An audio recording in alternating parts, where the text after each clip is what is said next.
ये रहा idli batter pizza, जो कि क्रेविंग भी मिटाए पिज़्ज़ा की और दिखने में भी बहुत ही स्वादिष्ट लगे और हेल्दी भी हो।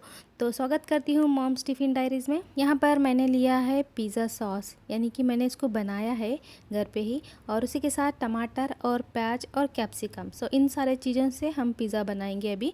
तो सबसे पहले कढ़ाई में अच्छे से गर्म होने के बाद बटर ग्रीस कर लेंगे।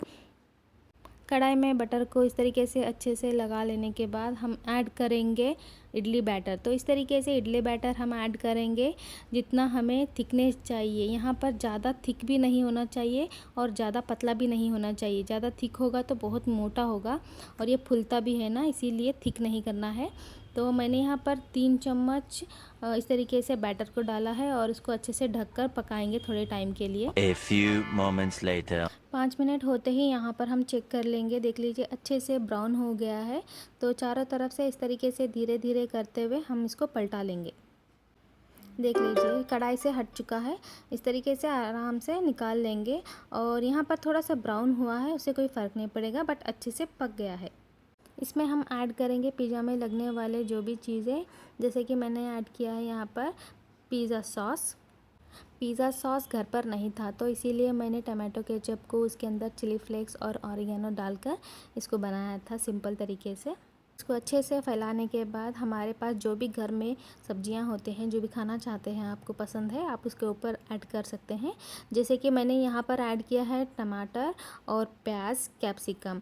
तो इस तरीके से मैं सारी चीज़ इसके ऊपर अच्छे से डाल दूँगी। और इसी के साथ में थोड़ा पनीर भी था, इसीलिए मैंने पनीर को भी ऐड किया है। इस तरीके से पनीर को ऐड करने के बाद लास्ट में मैं जो भी बचा हुआ मोज़रेला चीज़ होता है ना, उसके ऊपर दोबारा से ऐड करूँगी, क्योंकि चीज़ी पिज़्ज़ा रहता है ना, बहुत टेस्टी लगता है। उसके बाद मैंने यहाँ पर ऐड किया है चिली फ्लेक्स और थोड़ा सा ऑरिगेनो। चिली फ्लेक्स मैंने थोड़ा सा ऐड किया है क्योंकि मैं बच्चों के लिए बना रही थी, इसीलिए चिली फ्लेक्स थोड़ा सा ऐड किया है। तो इस तरीके से मैंने यहाँ पर सब कुछ इसके ऊपर ऐड कर दिया है अच्छे से, और ऊपर से बचा हुआ चीज़ भी मैंने ऐड किया।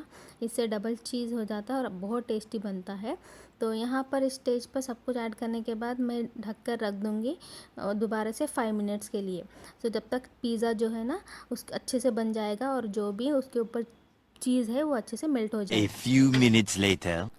तो दोबारा 5 मिनट्स के बाद एक बार चेक कर लेते हैं। तो देख लीजिए कितना अच्छे से सुंदर से बनकर तैयार है और चीज़ अच्छे से मेल्ट हो गया है। और दोबारा से हम यहाँ पर चेक कर लेंगे नीचे से। तो नीचे से तो स्टिक नहीं होगा, बट सब्जी और चीज़ है ना अच्छे से कुक हो गया है। तो इस स्टेज पर अभी मैं यहाँ पर प्लेट में निकाल दूँगी। तो देख लीजिए कितना अच्छे से बना है।